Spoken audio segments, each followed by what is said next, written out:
Okay, now let's go to the next topic, fileless malware obfuscation techniques to bypass antivirus. So we saw how it enters and then how it launches, how it is persistent, and now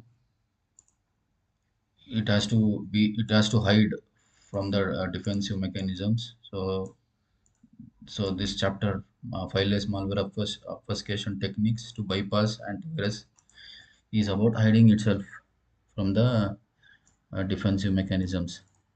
So some of the examples are given in Aspen book.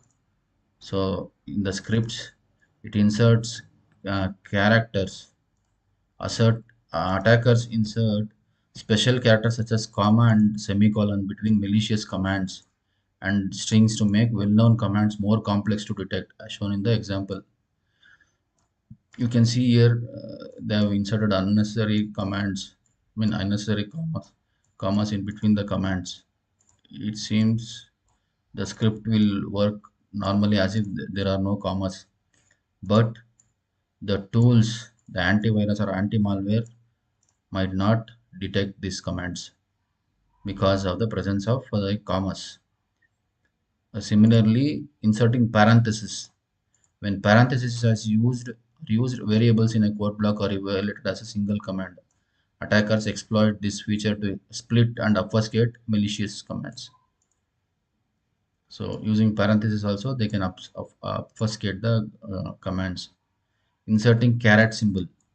The caret symbol is a reserved character used in shell commands for escaping. Attackers exploit this feature to escape malicious commands during the execution time. You can see how the PowerShell command is obfuscated using the carets. So there is no way the antivirus can detect this. Similarly, by inserting the double quotes, the command line parser uses double quote symbol as an argument delimiter. Attackers use this symbol to concatenate malicious commands in the arguments like this. Again, in between PowerShells, they have inserted the double quotes, but still the command executes properly.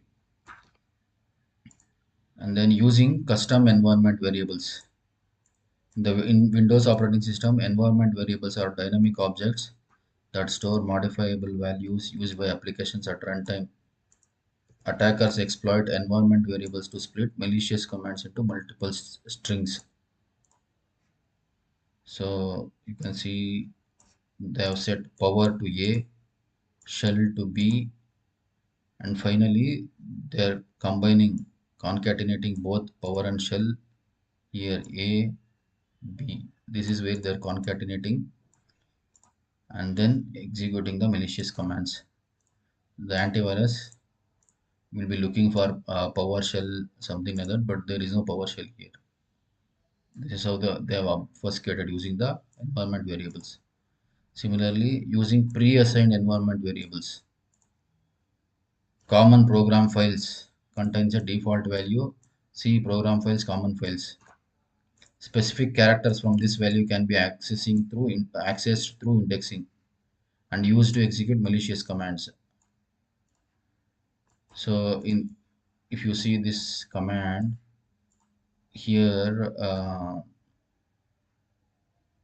here, here, this is where it is extracting the P using these characters, and they have mentioned only OWER shell.exe.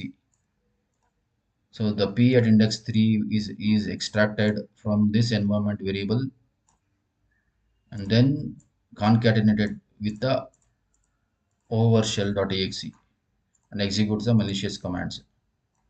So these are the ways it can hide from the antiviruses by obfuscating the code.